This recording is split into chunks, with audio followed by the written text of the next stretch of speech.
Hey guys, what's up? Zax here. Today we are here with the next episode of F1 Championship Edition, and today is the German Grand Prix. If you didn't watch the last episode, I definitely recommend you go and watch it, but I won't spoil the result. Well, I probably will, but I won't just right now. But anyway, go back and watch that if you haven't already. But here in Germany, the lights are out and away we go. Looks like the Toyota of Ralf Schumacher's pretty bad start there. It's my teammate Coulthard. Get past him now, 13th place, while Coulthard goes way round the outside and gets back that place now. But we're going to use the same tactic we used on like F1 2014. This corner here, they seem to brake very early and try and gain a couple of places there, but instead of gaining a couple of places, we actually gain a bit of damage to our front wing, and that's not good. I don't think it's not going to like fall off or anything, I don't think, my front wing here, but it's just damaged. It means that the aero efficiency won't be so good over it. It means I'll be not so good around some of the corners, but I think it's auto fixed in the pits. But we go down the inside here, and I have no idea. I literally have no idea how I didn't retire from the race right there, because that was a way optimistic lunge. I didn't get a penalty or anything. I don't know, but at the end of the day, I didn't get a penalty for it, so let's just move on.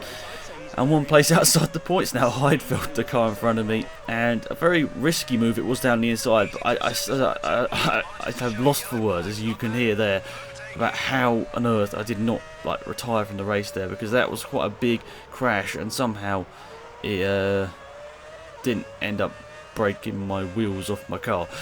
Anyway, Heidfeld's the next person in front of me here. We're trying to go past him there, but that didn't really work out. Last turn though, easy stuff, and up into the points. And now Rosberg, the next person on my list here, to try and overtake as we head down to turn 1. As we head through turn 1, oh, his engine blows. His engine blows up through turn 1. And he retires from the race. And if you don't know anything about Rosberg's 2006 season, basically his debut season in Formula 1, and he had so many retirements in that season and so many sort of failures with the car, it was kind of embarrassing for Williams. So that's why you might see in the game he retires a lot, and I don't think he's actually got that many points. So I thought I'd fast forward this for you guys, and you can see I got another penalty for cutting across turn 1. Oh well. And 5th place is where we're currently at. A couple of cars actually had gone into the pits, so we're technically 7th, I think, after everyone pits and everything. So we'll see how that works out in a second here, because this is our pit lap right here, lap number 3. And make sure we don't do anything silly into this pit lane here in Hockenheim. Ooh, so nearly run across the grass and hit into the big barrier, but luckily we go into the pit lane here. We got a penalty for some reason, because I guess it thought we were corner cutting, but luckily as we're going in the pits it just stays at standard speed anyway, so that's good. And now change everything over, tyres, make sure that front wing's alright. I think they did a bit of adjustment to it, and I think this pit stop was pretty good. Yeah, 8.2, one of my better pit stops here. I think my aim is to get it under a 7-second pit stop under an 8-second pit stop at one point, but I'm not too sure how likely that is. And as we exit the pit lane here, we are in 14th place with Fisichella, Raikkonen in front of us here, but we've got Button and Trulli behind us.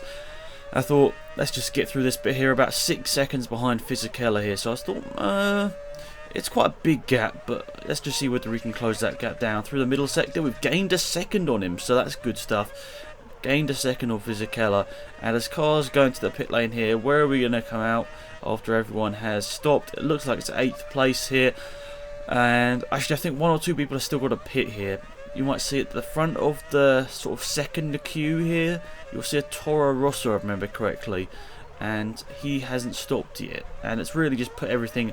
Oh, there's a retirement as well, and it wasn't a Toro Rosso, sorry, it's Montero in the Midland, the team I was racing for a couple of races ago. That was the team Midland that he retired, so I think he was the one that was the head of the queue. I'm not too sure he retired from the race as well.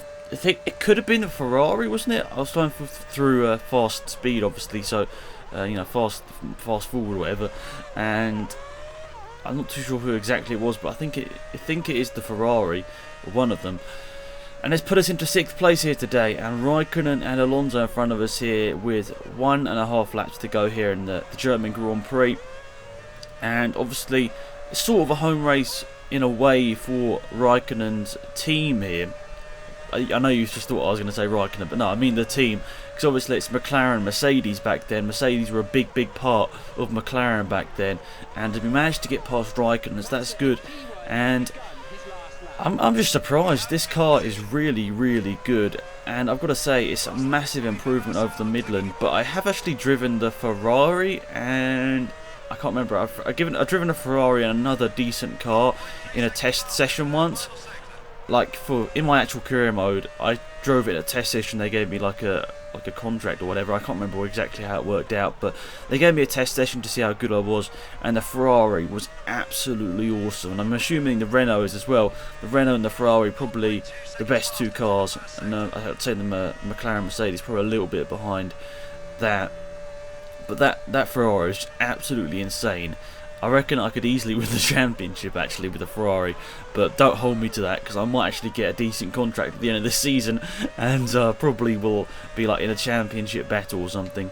I don't know. I really hope that we can get into at least like a McLaren or something for next season, and hopefully challenge for the championship. But the real aim obviously is to get into a Renault or into a Ferrari. We all know that they're the two that are battling for the championship in real life, and it'd be you know, I'd say it'd be decent in a McLaren Mercedes, but I'd really like to be in one of those top two teams. But we'll see what happens. But at the moment, I'm very happy with Red Bull. Obviously, we've got a really good place to stay with, and down the inside of Alonso, we're going to keep that move. I think we are around the final turn. Alonso hasn't got a fight back there, and in the last couple of turns, we managed to grab 4th place, which is really important actually for the championship. So that's really big stuff there, and really good. And see, my teammate actually there had retired, I think, and I think it was Michael Schumacher actually who had retired from that race. I think Massa has won 2 in a row now, which is good for him, and we're up to 9th place in the standings. I think only a couple of points there behind the car in front. So anyway guys, thank you for watching. Hopefully you enjoyed the video. Until next time, it's been Axe, and I'm out of here. Goodbye. See you next week. Goodbye.